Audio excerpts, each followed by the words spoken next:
There comes a moment when the room is too quiet, and that quiet feels heavier than any sound you've ever heard. You've prayed, pleaded, waited, but heaven seems silent. You start to wonder if your words disappeared into the air, if maybe God turned away, or worse, if you're talking to no one at all. That's when something shifts inside. Doubt crawls in, logic tries to make sense of mystery, and your heart begins to argue with your mind. But what if that silence isn't a punishment? What if it's a process, a hidden conversation that requires a different kind of hearing? Neuroscience tells us that when external noise fades, the brain enters a deeper state of awareness. Faith says that when words stop, the soul begins to listen. Maybe the silence is not God ignoring you, but God training your inner world to recognize His voice beneath the chaos. Because the truth is, divine communication doesn't always sound like speech. It feels like clarity, like peace that interrupts panic, like a sudden understanding that wasn't there before. This isn't about learning to hear something. It's about learning to recognize someone. A voice that doesn't compete for attention but waits to be discovered in stillness. So the real question isn't, why isn't God speaking? The question is, can I become quiet enough to finally hear? When silence becomes a question. There are moments when silence feels heavier than words, when every prayer you whisper seems to dissolve into the air, and the stillness itself begins to sound like an answer you don't want to hear. You try to fill the emptiness with reasoning, with hope, with anything that makes the waiting less unbearable. But the quiet keeps expanding, stretching between your thoughts like an endless horizon. It's there in that sacred pause that the real conversation begins, because silence, as cruel as it seems, is never empty. It's the space where God reshapes the way you listen. At first, the silence feels like rejection. Your mind rushes to interpret it, to build explanations that make sense of the absence. Judith Beck would call this a cognitive distortion. Your thoughts turning uncertainty into proof of abandonment. You think, if he's not answering, maybe I did something wrong. If I can't feel him, maybe he's not here. But silence is not absence. It's exposure. It uncovers the inner scripts you've been repeating without realizing, the beliefs you've built about love, worth, and divine attention. Silence shows you what's been speaking louder than God inside you. From a psychological perspective, the brain reacts to divine silence the same way it reacts to social rejection. When someone ignores you, your neural pathways register pain as if you'd been physically hurt. That's why spiritual silence can ache so deeply, because your body interprets it as abandonment. Yet this pain is not evidence that God has withdrawn. It's proof that your soul was made for connection. The ache itself is the echo of relationship, not its loss. Andrew Huberman explains that when sensory input is removed, the brain doesn't shut down. It heightens awareness. Deprivation becomes sharpening. That means when you can't hear God, your awareness is actually being trained to sense Him differently. Silence forces you to switch frequencies, to notice subtler forms of communication that were drowned out before. In the beginning, this shift feels unbearable. You sit in prayer, and the words fall flat. You open scripture, and nothing moves. You look at the ceiling and ask, why can't I feel you anymore? But if you stay long enough in that tension, something begins to happen. Not outside you, but within. You start hearing things you've ignored for years, the tone of your inner voice, the impatience hidden behind your petitions, the quiet fear that faith might fail. The silence doesn't punish you for those things. It reveals them so that healing can begin. Silence becomes the mirror that shows you the distance between what you say you believe and what your heart truly feels. Descartes taught that clarity begins with doubt. The moment you stop pretending to know, you start to understand. God uses silence the same way, not to confuse you but to strip away illusions until truth is all that's left. When the noise of constant reassurance fades, your awareness is forced to look at itself. This is the birthplace of discernment, that sacred clarity that comes not through words, but through realization. Silence confronts you with yourself, and that confrontation is holy ground. Every prayer that seems unanswered is actually a teacher disguised as delay. When heaven grows quiet, it's not the end of communication. It's the beginning of a deeper conversation, one that doesn't depend on words. Silence becomes a sculptor, carving away the excess noise of the ego until only the essential remains. You begin to sense that what God wants isn't your desperation for an answer, but your willingness to listen differently. Psychologically, you begin to shift from external control to internal awareness. Emotionally, the need for instant reassurance weakens. Spiritually, perception starts to sharpen. It's in that place where your thoughts finally run out of logic and your heart stops demanding proof, that faith becomes experiential. You begin to recognize that silence has been speaking the entire time. You just hadn't yet learned its vocabulary.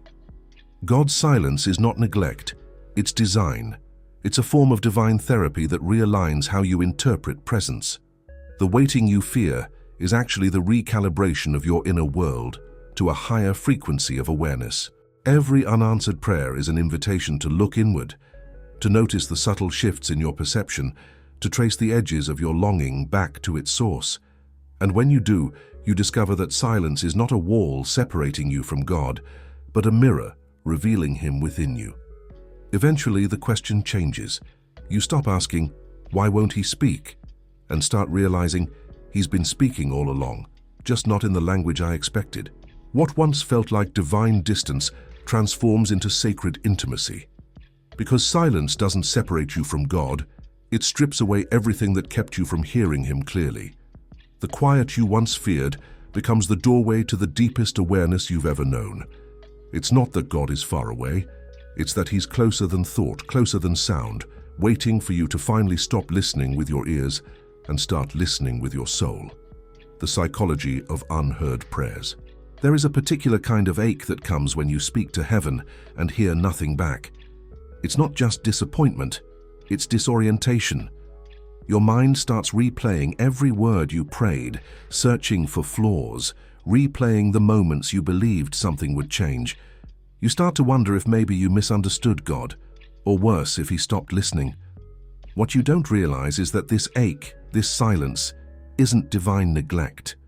It's the human mind struggling to interpret the unknown. Psychologically, silence triggers the same regions of the brain activated by social rejection. The limbic system flares with pain signals, and the body translates the quiet into a form of loss. You are wired to connect, so when your prayers meet silence, it feels like being left unread by the one you trust most. Yet silence doesn't mean absence. It means the conversation has shifted layers. What you call unanswered is often God changing the frequency from sound to structure, from words to formation. Judith Beck would describe this as a cognitive realignment moment, when your patterns of thought are being restructured, not through information but through confrontation. Every time you pray and feel ignored, you are actually being invited to examine what you expect from God. Are you praying for relationship, or are you praying for control disguised as faith? Are you seeking His presence or simply the comfort of immediate outcomes? Silence is where those motives reveal themselves without your permission. Andrew Huberman explains that the brain is not designed to thrive on constant stimulation. It needs pauses to reset, to reprocess, to turn experience into meaning. Spiritually, God's silence serves the same function. It forces the internal systems of faith to mature. The absence of an immediate response stretches your capacity to trust what you can't measure. Your mind wants closure, but faith demands endurance. In the space between question and answer, the soul learns emotional regulation, the ability to remain stable while the outcome remains uncertain. That's not passivity, that's mastery. Faith, in psychological terms, is the art of tolerating ambiguity without collapsing. The mind that constantly seeks control cannot hear God because it mistakes anxiety for discernment. The silence of heaven isn't withholding answers, it's detoxing your dependence on emotional confirmation. Daniel Goleman would call this emotional intelligence at its highest form, the ability to interpret silence without assigning it to rejection. When you stop assuming that quiet means disinterest, you begin to discover a deeper layer of communication, peace that interrupts panic, conviction that doesn't need volume, guidance that arrives through awareness instead of voice. Many people pray but never actually listen. They wait for a feeling that validates what they already believe, not for truth that might change them. That's why God's silence is so difficult, It refuses to flatter the ego. Silence doesn't agree or disagree, it simply reflects. It becomes the mirror that forces you to confront whether your faith is built on genuine trust or emotional feedback. The unanswered prayer becomes a test of perception. Will you interpret it through fear, God doesn't care, or through faith, God is preparing me? The choice of interpretation determines whether silence becomes trauma or transformation. Neuroscience teaches that the brain's perception of reality is shaped by repeated thought patterns.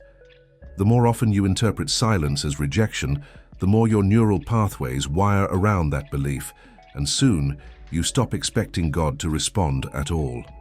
But when you reframe silence as presence in disguise, those same pathways begin to rewire toward peace. Over time, your brain learns that waiting isn't dangerous, it's sacred. You begin to notice that the most profound changes in your life often started not with answers, but with quiet endurance. Judith Beck would say that progress in therapy happens when you stop demanding instant relief and start embracing gradual insight. Spiritually, the same law applies. God's silence trains your faith to grow roots deep enough to withstand the storms of uncertainty. What begins as frustration becomes formation. Every moment of quiet builds resilience. Every unanswered prayer deepens trust. Every delay refines your emotional endurance. This isn't punishment, it's preparation. When you think God is ignoring you, He's actually instructing you. He's teaching your mind to separate emotion from reality, reaction from revelation. He's teaching you that His presence isn't proven by noise, it's confirmed by peace. Silence redefines what communication means between heaven and earth.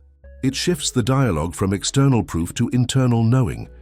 You stop waiting for a voice and start sensing a pattern, the subtle alignment of your circumstances, your heart, and your timing. And one day, when you look back, you'll realize something extraordinary.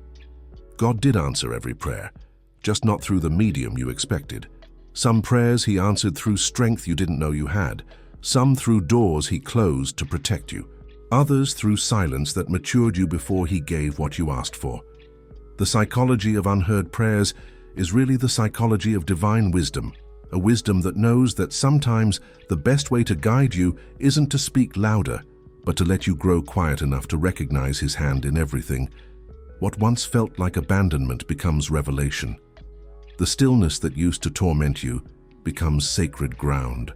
You stop needing to hear His voice because you've learned to live inside His timing. And that's when silence ceases to be a question. It becomes the answer itself. The hidden architecture of divine timing. There's a mystery in the way heaven moves, a rhythm that doesn't follow our clocks, a wisdom that seems to contradict our urgency. You pray for a breakthrough, but the walls remain standing. You cry out for change, yet the silence lingers like a shadow that refuses to lift. At first it feels cruel, almost personal. But with time and awareness, you begin to realize something deeper. The silence is not random. It's architectural. Every unanswered prayer, every delay, every divine pause is part of a hidden structure designed to prepare you for the very thing you've been asking for. From a psychological perspective, the human brain equates delay with danger. Andrew Huberman explains that when the mind anticipates a reward but doesn't receive it immediately, dopamine levels fluctuate in a way that creates restlessness. This restlessness, however, is not punishment. It's the mechanism through which endurance is born. Spiritually, that same dynamic takes place when God delays an answer. The waiting refines the nervous system, stabilizes emotions, and forces focus away from external outcomes and back toward internal alignment. The silence trains you to hold faith even when stimulation is absent. Divine timing, then, isn't about making you wait for no reason. It's about constructing the emotional, mental, and spiritual infrastructure necessary to sustain what's coming. You think you're ready because you desire it, but God waits until your character, your perception, and your endurance can carry it. He doesn't give blessings that crush the unprepared heart. He builds the foundation before He lays the weight. Every delay is a form of construction, not denial but design. Judith Beck would describe this in cognitive terms as restructuring. Old thought patterns built on immediacy and fear are being replaced by new ones grounded in patience and perspective. You start to learn that delay doesn't mean danger, it means development. Every time your prayer meets silence, a new mental pathway is being formed, one that can hold tension without breaking. That's the essence of faith, the ability to remain steady in the gap between what you see and what you believe. And it's in that gap that the divine architecture unfolds. Imagine a sculptor who chips away at stone, not because he dislikes the material, but because he sees the image hidden within it. In the same way, God removes what doesn't belong, illusions, pride, fear, impatience, until what remains is capable of carrying his purpose. The silence isn't about what's missing, it's about what's being formed. You can't rush formation without losing integrity.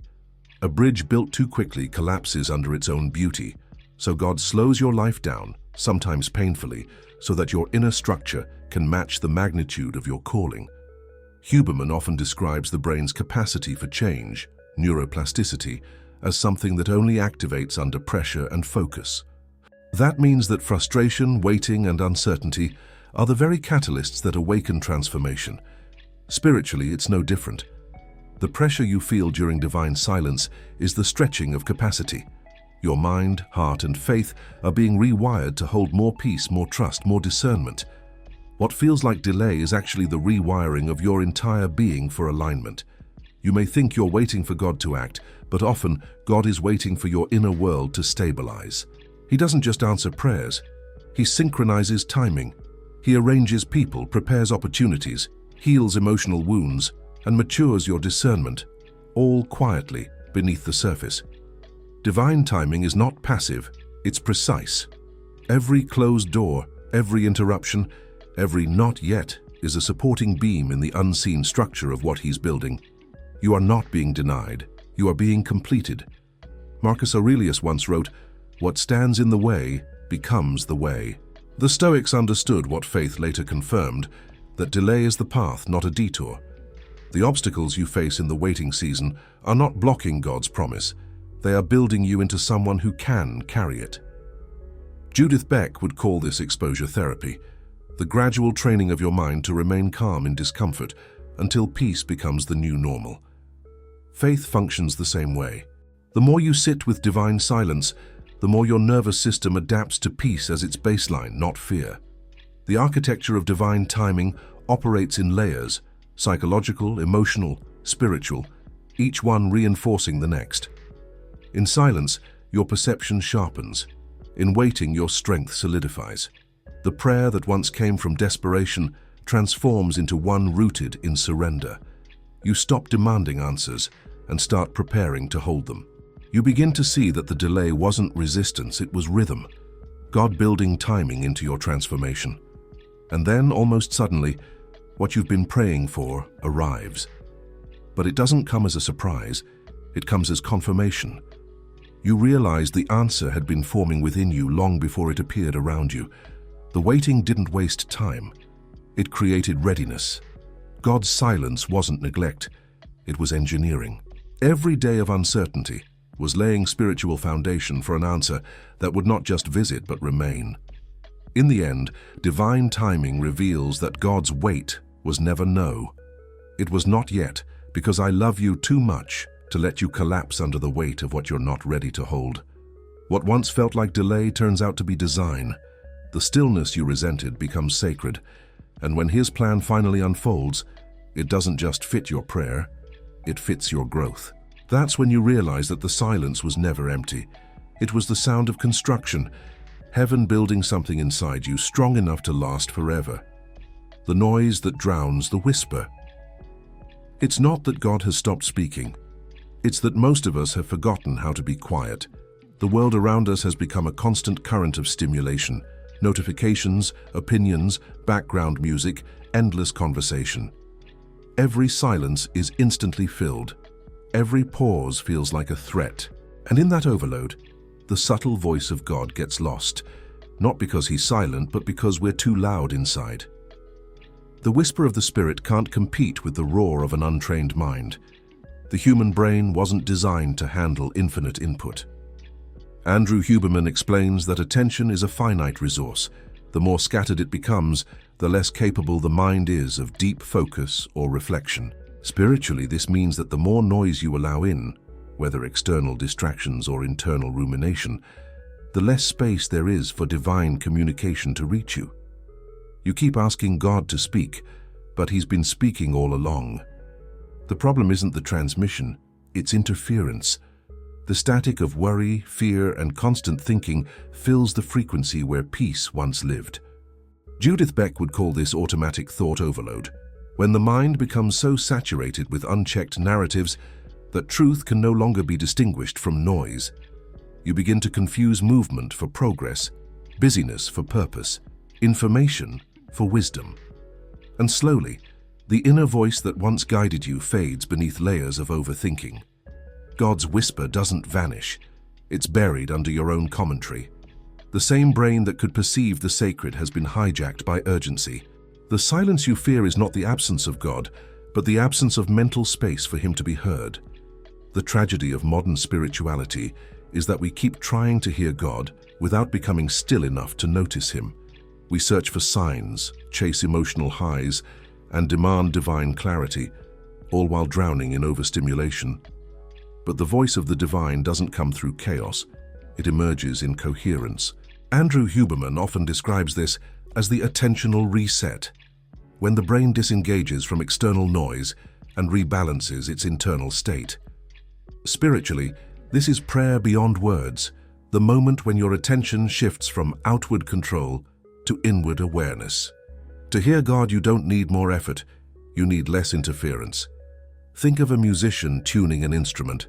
The slightest distortion ruins harmony. In the same way, your soul can't resonate with divine guidance when anxiety dominates your inner rhythm. The whisper of the Spirit is never loud because truth doesn't shout. It waits. It remains steady beneath the surface, unchanging, unforced. It's always there, but only those willing to quiet the storm can perceive it. Silence is not empty space. It's sacred architecture. It's the room where revelation gathers before it becomes word. When you turn down the noise of everything else, you start to sense the faint vibration of peace that's been there all along. It's the pulse of presence, a frequency that exists below thought, beneath fear, beyond logic. That's the space where divine communication lives. And yet, many resist silence because it first exposes what's hidden. When you stop distracting yourself, you start to hear the thoughts you've been avoiding. The inner critic, the unresolved grief, the echo of unmet needs. That's why silence feels unbearable, not because it's empty, but because it's full of truth. The human mind, left alone, reveals everything it has been suppressing. But that confrontation is the doorway to awareness. Judith Beck would call it cognitive exposure, allowing what's buried to surface so it can be transformed instead of controlling you unconsciously. Spiritually, that's confession in its purest form, not a ritual, but a reckoning with the self. This is why God rarely speaks over your chaos. He waits until you've emptied enough to listen differently. When your inner world finally stops shouting, when the mind exhales and the heart softens, the whisper becomes audible. It's not a sound you hear with your ears. It's a knowing that appears without words, a sudden calm, a sense of direction that doesn't come from logic, a peace that interrupts fear mid-sentence. That's how the divine communicates, not through volume but through vibration. René Descartes said that to find truth, one must doubt everything that can be doubted. Silence does the same. It strips away illusions until only what is real remains. When your mind stops trying to control the outcome, what's left is clarity, not because God suddenly appeared, but because your awareness finally matched His frequency. The whisper becomes the confirmation that the stillness was never empty. It was alive with revelation waiting to be heard. The truth is, you were never meant to chase the voice of God through the noise. You were meant to quiet yourself until you could recognize that His voice has been woven through everything, through breath, through peace, through the still rhythm of your heart. The whisper has always been there, but it only becomes clear when you stop demanding to hear it and start choosing to feel it. God doesn't compete with the world's noise. He waits beneath it. And the moment you quiet the storm inside, you realize He never left the conversation. You just stopped listening. The still mind as holy ground. There's a kind of silence that doesn't feel empty. It feels alive. The moment your thoughts slow down and the inner turbulence fades, a deeper presence starts to rise, one that was never gone, only hidden beneath the noise. This is what it means for the mind to become holy ground. Not a perfect mind, not a mind free from thought, but one that has learned to be still enough to let awareness speak louder than worry. Stillness isn't passivity, it's mastery. It's the quiet strength of a mind that no longer needs to control the moment to feel safe within it. Andrew Huberman describes how, when the brain stops chasing stimulation, the nervous system begins to reorganize. Heart rate slows, breathing deepens, cortisol levels drop, and the body enters a state of coherence, that sweet alignment where physiological rhythm matches emotional peace. Spiritually, this is the threshold where prayer becomes presence. You are no longer asking, you're listening. You are no longer striving, you're sensing. The still mind doesn't demand proof. It recognizes connection. What used to feel like silence now feels like relationship. Judith Beck would call this metacognition, the ability to observe your own thoughts without becoming them. It's what happens when awareness rises above reaction. Instead of being trapped in every anxious scenario your mind creates, you begin to notice them from a distance, almost as if watching waves move across the surface of water. Beneath those waves is depth, steady, untouched, infinite. That's the holy ground inside you. God doesn't dwell in your anxiety. He dwells in your awareness beneath it. The still mind becomes the sanctuary where the sacred and the scientific meet, where presence replaces panic and clarity dissolves confusion. This kind of stillness can't be forced. It's not the product of effort, but surrender. You can't chase peace. You can only stop feeding what steals it. Each time you pause before reacting, breathe before speaking, release the need to solve what hasn't even happened, you're cultivating that stillness. And something shifts. You begin to notice details that anxiety used to blur. The warmth of light, the rhythm of your breath, the pulse in your fingertips. The world slows down, not because time changes, but because you do. In that space, you start to sense something greater moving through you. Andrew Huberman calls this interoceptive awareness, your ability to feel what's happening inside your body in real time. Spiritually, this sensitivity becomes the way you detect the presence of God. You no longer look for signs in the sky because you've learned to notice His whisper in your nervous system. The divine is not far away. It moves through breath, through heartbeat, through the quiet between thoughts. The mind that learns to be still begins to perceive God not as an idea but as an atmosphere. When Scripture says, "Be still and know that I am God," it isn't suggesting inactivity, it's describing alignment. The moment your awareness stops struggling to control reality, you enter communion with it. You realize that the same intelligence guiding the stars is guiding your next breath. You stop trying to force your path because you can finally feel the current carrying you. The still mind isn't empty of thought. It's full of understanding that transcends thought. It's where your logical reasoning meets divine intuition, where the head bows to the heart and the heart opens to something infinite. The Stoics taught that serenity is not the absence of disturbance but the mastery of it. Marcus Aurelius wrote that the soul becomes invincible when it learns to retreat into itself and find peace within its own reason. That's what the still mind achieves, a peace that's not dependent on circumstance. You can sit in the middle of uncertainty, chaos, or pain, and yet remain rooted in clarity. You stop begging God to remove the storm, and instead discover He gave you the power to remain unshaken within it. Judith Beck would say that this is where cognition and consciousness finally integrate, the rational mind serving, not suppressing, the spiritual one. You begin to use thought as a tool instead of being ruled by it. The mind stops being the battlefield and becomes the bridge, connecting heaven's rhythm with your daily reality. This is why stillness feels sacred, because in that inner quiet, you can finally sense the pulse of divine intelligence moving through everything.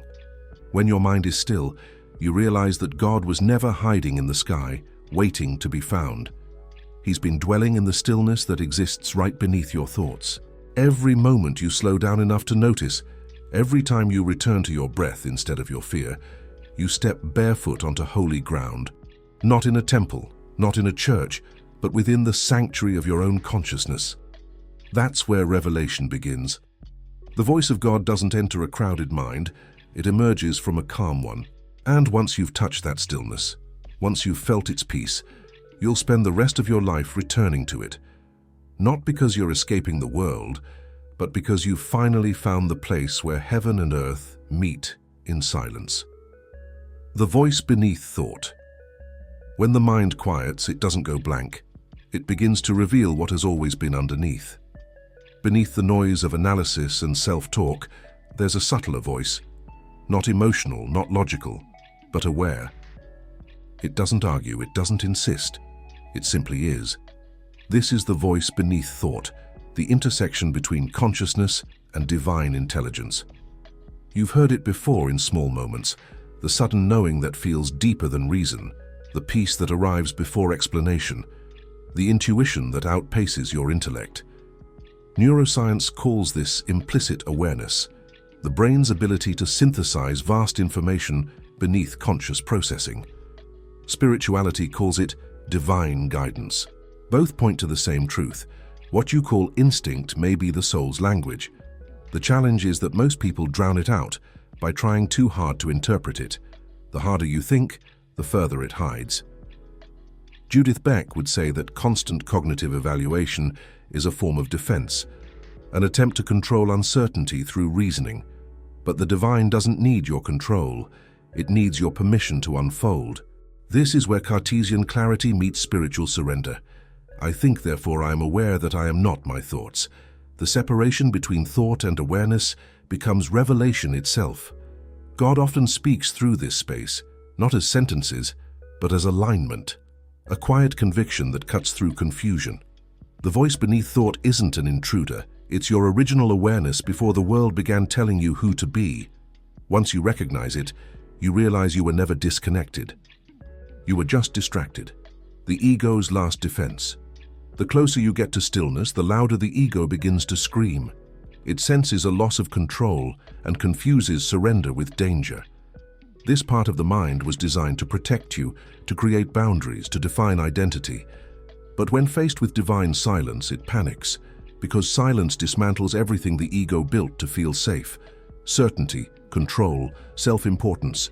It doesn't know how to exist without noise, without narrative. And so it fights back with doubt, fear, and the desperate need to understand what's happening. Andrew Huberman would say that when the brain's prediction systems fail, when it can't make sense of what's next, the body responds with anxiety. Spiritually, this is the ego's last defense. It convinces you that if you can't hear God, maybe He's not there. But silence doesn't mean absence, it means exposure. The divine quiet removes every illusion you've built around identity until only awareness remains, pure, unguarded, alive. Marcus Aurelius wrote, "Nowhere can man find a quieter or more untroubled retreat than in his own soul." The ego will resist that truth because it thrives on external validation, yet silence annihilates that dependency. In that emptiness, you face the parts of yourself that mistake busyness for purpose, approval for worth, and noise for direction. This confrontation isn't meant to destroy you, it's meant to liberate you. The ego dies not in battle but in recognition, when you finally realize you were never the one in control of the conversation with God. The silence was never rejection, it was a reintroduction to who you are without your defenses. When God speaks through emptiness, emptiness is the space between what you understand and what you must trust. It feels like loss, but it's actually transition, the stripping away of what can no longer hold the weight of what's coming. When you reach that point where everything familiar fades, the routines, the prayers that once comforted, the certainty that once steadied, what's left isn't nothing. It's the purest condition for divine communication. God often speaks loudest when everything else stops making sense. From a psychological lens, emptiness forces the brain to face what Daniel Goleman calls emotional nakedness. The protective layers fall, leaving you with raw awareness. In neuroscience, this resembles what Huberman describes as the reset state, when overstimulated neural networks quiet down to reorganize. Spiritually, that's rebirth, the moment when God stops filling your mind with answers and starts expanding your capacity to dwell in mystery. You want him to fill the silence with explanation, but he fills it with transformation. The absence you feel is not punishment, it's purification. Emptiness humbles the intellect and resets perception, turning need into listening and fear into faith. Judith Beck would say it's cognitive restructuring, unlearning the patterns that once distorted how you perceived truth. God's language is not always words. Sometimes it's subtraction. He removes the noise, the dependency, the illusion, until all that's left is the stillness, where his presence becomes undeniable. When everything external is gone, what remains is essence. And essence is where God lives. The inner recalibration. Every moment of silence is a realignment, not punishment but precise correction. When God seems distant, it's often because your internal compass is off course. The mind has been chasing answers outward, but silence turns it inward. This recalibration begins in subtle ways. An unease that makes you rethink priorities, a quiet conviction that shifts your focus, a pause that forces you to feel what you've been avoiding. What feels like divine distance is actually divine adjustment. Andrew Huberman explains that the brain has a remarkable ability to remap itself when old pathways stop working, a process called adaptive neuroplasticity. Spiritually, the same thing happens when God stops responding in the ways you expect. Your spirit rewires itself from reaction to reflection, from dependency to discernment. You stop praying for outcomes and start seeking alignment. Judith Beck would call this a cognitive realignment, breaking mental loops of anxiety and replacing them with patterns rooted in clarity and truth. Faith operates in the same logic. What used to be fear-driven becomes peace-directed. Silence, then, is not absence, but the recalibration of inner frequency. The soul is being tuned to hear what only peace can interpret. Recalibration always feels uncomfortable because it's the dismantling of old identity patterns. But every discomfort carries precision. God correcting the distortion between what you think you want and what you're truly ready for. Once that alignment takes place, you don't need constant reassurance anymore. You recognize his voice not by its sound, but by its stillness. And in that stillness, everything begins to make sense again. The language of alignment. There comes a point when God no longer speaks in phrases, he speaks in patterns. Life itself becomes the message. The timing of events, the closing of one door as another quietly opens, the person who crosses your path at the precise moment you were ready to give up. These are not coincidences. They are coherence. The divine language is not spoken through sound, but through synchronization. Once your inner world is aligned, outer reality begins to echo it. This is where the conversation shifts from verbal to vibrational. Andrew Huberman would describe it as neurological entrainment, when internal states synchronize with external rhythms. Spiritually, that's alignment. Your thoughts, emotions, and actions moving in the same direction as divine order. When your internal noise stops fighting against the current, you start to sense how life flows with meaning instead of chaos. Judith Beck might call this cognitive harmony, the point where thought and truth finally match. In faith, it's surrender. God doesn't need to shout when you're already tuned to his frequency.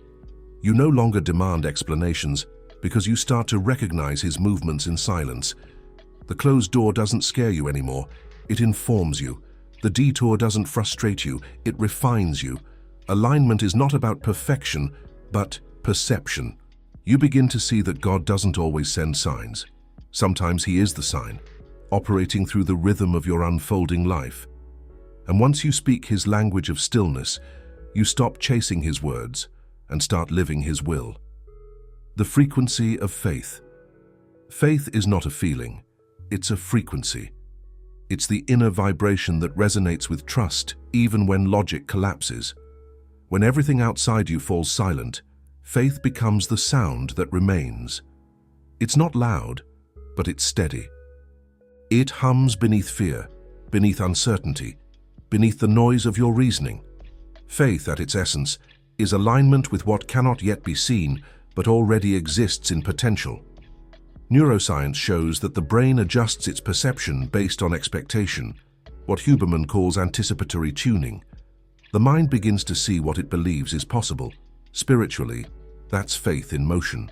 When you believe, not passively but actively, your entire nervous system reorganizes to support that state.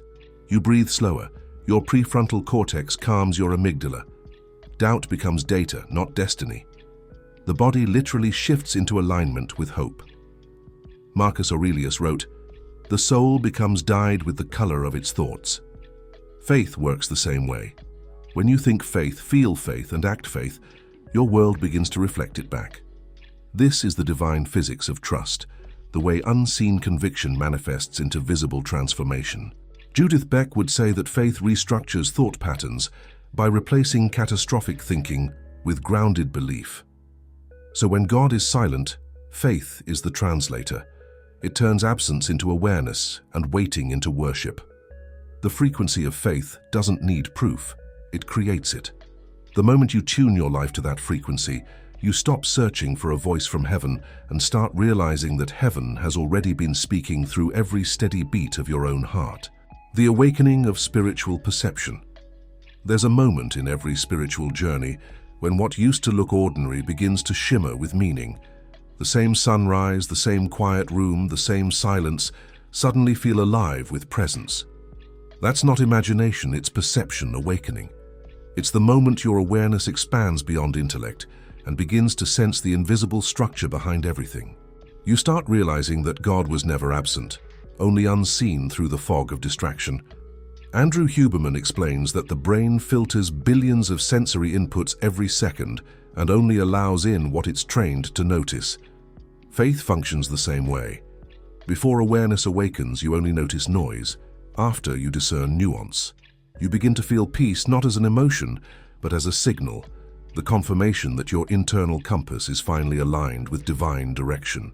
Judith Beck might describe this as cognitive illumination, when the mind, once clouded by distorted thought, begins to recognize truth without argument. Spiritually, this is revelation, not new information, but new perception of what was always there.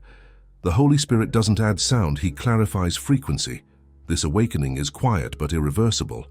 Once you start seeing through spiritual eyes, you realize that every delay, every silence, every unanswered prayer was actually training your perception. You no longer chase signs, you sense them. You no longer need validation, you recognize resonance. Awareness becomes communion. Life itself becomes prayer. The answer, hidden in the quiet.